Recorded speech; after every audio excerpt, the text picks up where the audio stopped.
Welcome back to The Price of Business. I am your host, Kevin Price, talking to you about you and your business. And here is our latest Price Point edition. I'm Kevin Price with your Price Point edition. Make sure you check me out at priceofbusiness.com and also at usdailyreview.com. I'm here at a big event here in Houston, Texas at the Marriott off of the West Loop, covering an event being done by Hillsdale College and learning about one of the finest institutions that are higher learning out there. The school, well over 150 years old, over 160 years old, known mostly outside of those who are intimately familiar with the institution for the fact that it has not received federal money in any form, either direct or indirect, in decades. It's an extraordinary institution, really a gem up there in the southern part of Michigan. It has attracted speakers that included Margaret Thatcher and Ronald Reagan, and is really an intellectual powerhouse. And so I'm delighted to be here, and I'll be doing at least one other interview from this event, and looking forward to doing it. I want to encourage listeners out there and viewers out there to check out Hillsdale, hillsdale.edu.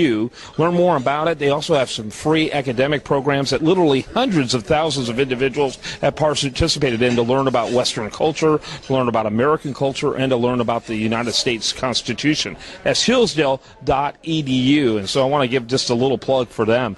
A great institution. I think is basically, in my opinion, unconscionable for us to be supporting most of the schools of higher learning out there, considering the fact that they've abandoned not only Western and American values, but even the values of liberal arts, which was designed to promote critical thinking and a broader view of things. And Hillsdale College is literally one of only a handful of universities that fosters that. And so check it out, hillsdale.edu.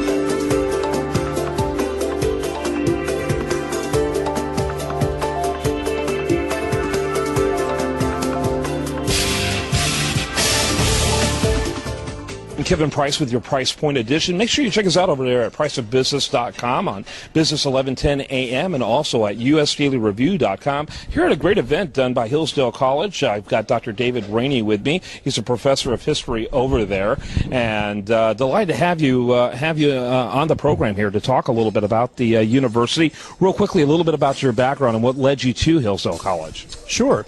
Well, thank you for the opportunity, by the way, to speak with your listeners and viewers. Hillsdale. I knew about Hillsdale going back to when I was in graduate school. I knew that it obviously stood for not only free enterprise, but also for liberty, properly understood, and trying to educate students as to what it means to be not only a human being, but also what it means to be a citizen of our republic. And when I got the opportunity to come to Hillsdale, it was really it was what you would call a no-brainer. I reached for it, and on a regular basis, I'm actually able to get students to think seriously about what a lot of important people in the past have said about what it means to be human, what it means to actually be a citizen of a republic like ours. And I think that's so crucial, especially in this day and age when we face any number of serious issues before us. People have to have a firm grounding in those ideas. So I'm gathered when I heard you speak today that you gathered rather quickly that you would have a difficult time fitting in academically in a lot of institutions, maybe even finding it challenging to be placed in some of those institutions. And so I imagine rather quickly you became passionate about being connected with a school like Hillsdale, because there's literally not a school like it elsewhere. No, that's actually correct. I did teach at state school before coming to Hillsdale, Grand Valley State, which is in Michigan. I taught briefly when I was in graduate school at the University of Illinois. And those were obviously very different places. I had some very talented students, wonderful students, but there was certainly an orthodoxy at those schools, both within the graduate program but also among faculty members, that unless you were subscribing to the liberal, sort of left-wing view of the world, then you really weren't welcome. And I unfortunately had some friends in graduate school who were winnowed out of the program, so to speak, because of their conservative views.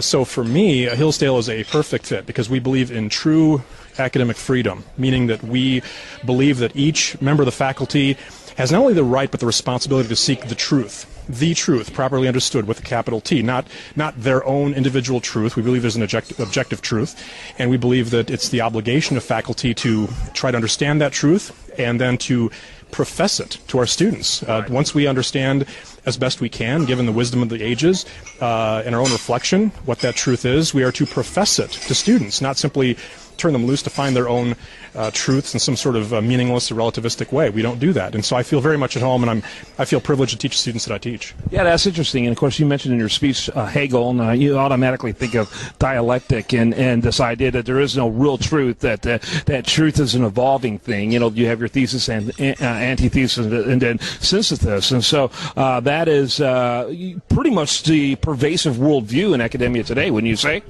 No, it definitely is. And I think some people blindly subscribe to this notion of progress, that simply because we are moving forward into the future in some sort of linear temporal fashion, that things are bound to get better, and that somehow just because we live after others who have gone before us, that makes us superior to them.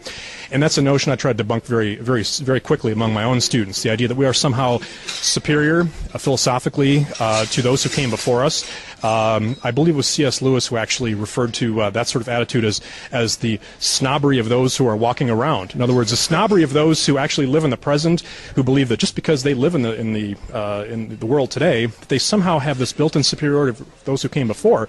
And I think that's subconsciously linked to Hegel's idea of progress, that just by moving forward in time, things are getting better and better, and this is somehow some sort of a divine plan. And I tried my best to make students understand that there's a certain pride and hubris in automatically thinking that you are somehow better, more enlightened than those who came before. Just because they have a cell phone and Plato didn't, that doesn't give them that entitlement. That's true. I loved your in your presentation where you talked about the ancient, the old worldviews were largely totalitarian, and they were about the community. The individual mattered very little. It's the community that mattered. And ironically, that's exactly what the progressives are all about. Progressives are actually touting old worldviews, the idea of liberty, the individual mattering.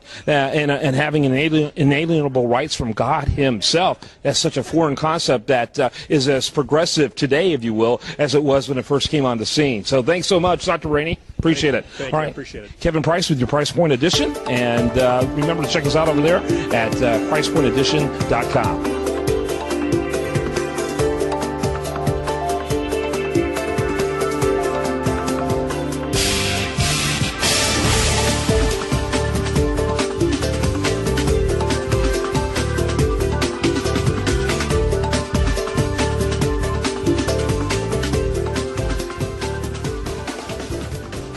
This is Andy Valadez, Marketing Strategist for Marketing Dynamics, Chief Marketing Officer of EBC Broadcast, the Entrepreneur Broadcasting Company. Thank you for listening to the Price Point Edition with award-winning media personality Kevin Price. We hope you enjoy this format and leading-edge editorial where business and politics do mix. Our media platform represents a dynamic convergence and integration of media where we not only feature leading insight on the radio, but also the video at usdailyreview.com, priceofbusiness.com, ebcbroadcast.com, youtube.com, and via our video syndication technology partners, and via weekly press releases, blogs, social media, and RSS feeds. If you would be interested in positioning your company with active conservative audiences and thought leadership communities to engage in what America is talking about at the virtual water cooler, then contact us, 713-560-3348. That's 713-560-3348. Or at andy@ebcbroadcast.com. Rarely will one find a more cutting-edge media platform like this. And we're excited to bring you the best of politics, news, technology, commentary, and business via the Price Point Edition with Kevin Price. This programming was brought to you by ParcelandPostPlus.com, AIStudioOnline.com, and TeamMarketingDynamics.com.